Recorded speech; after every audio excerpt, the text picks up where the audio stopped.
So for this project, we're going to be doing at least 4 composition thumbnails, and you're going to be choosing your favorite one with the help of your classmates to work on next week, and you will make it larger and you will shade it with charcoal. So you can do this all on one piece of paper, or you can do it on different pieces of paper, but what everyone needs to do is make the outlines for their composition. So you can do this with a ruler, or you can do it by hand. I'm making mine first very light so I can try to see how they're gonna fit here. I'm gonna make one long this way, one long this way. Okay, now I'm going to use a ruler and make them darker and try to just straighten them out a little bit. So don't skip this part because it is important, and they don't have to be perfectly straight. You don't have to measure, but you can. And I just want you to have the outlines there so you know what your negative and positive space is doing. This one I'm going to make a little longer and narrower. And you can decide how your composition is going to work, and you can figure out how it's going to look the best.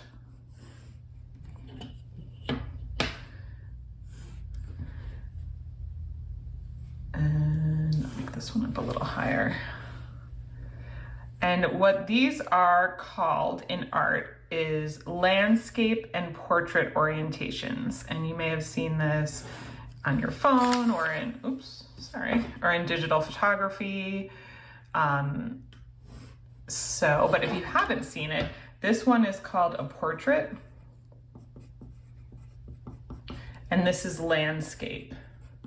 And that's just because in traditional old-timey painting, usually portraits of people were drawn this way and landscapes were drawn this way horizontally. So that's really the reason for that.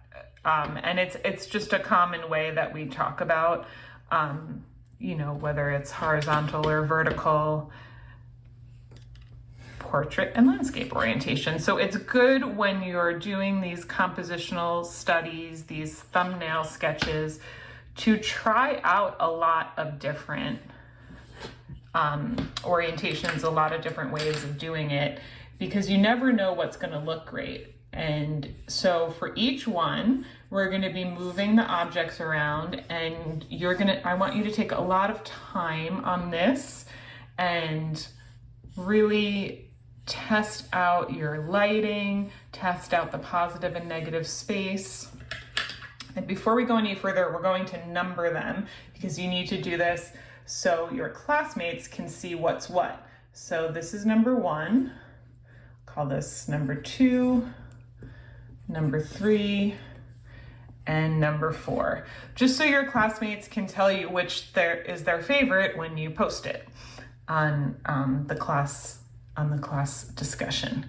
Okay, so I have my first one set up and my first composition set up, and I'm taking a look at it, and I'm kind of looking down on it a little more. So it's the same 3 objects I used, and I'm drawing my center lines, and I'm getting everything in place.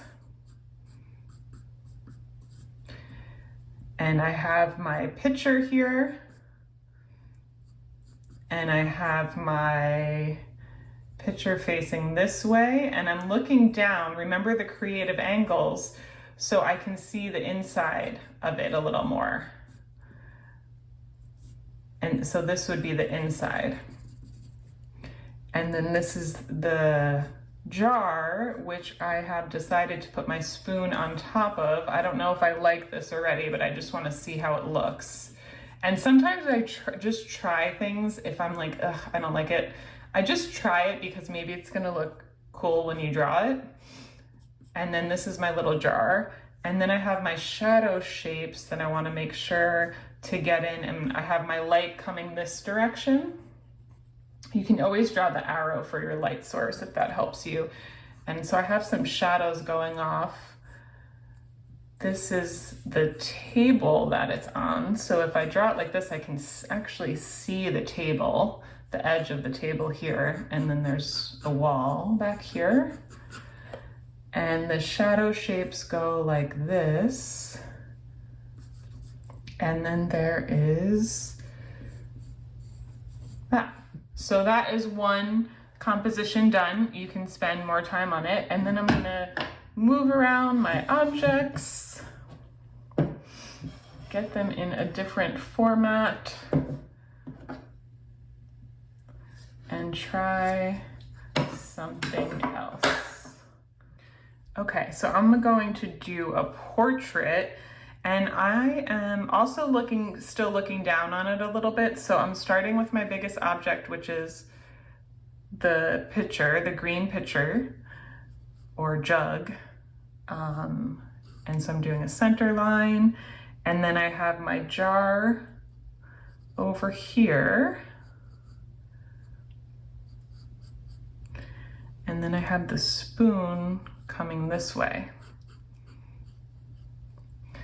So I'm getting my center lines down. Probably no one else could look at this and know what it was, right? But for me, I know what they are, and I know I have everything in the position that I want it, in the composition that I want it, and I have, the height of my jar all worked out. So the top goes like this.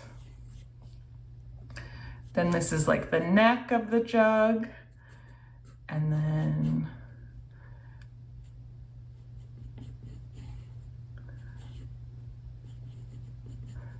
I have it turned differently than I had before, so I have to figure that out. That's not looking great, but I'm not going to spend too much time on it because I want to make sure I have everything else in place.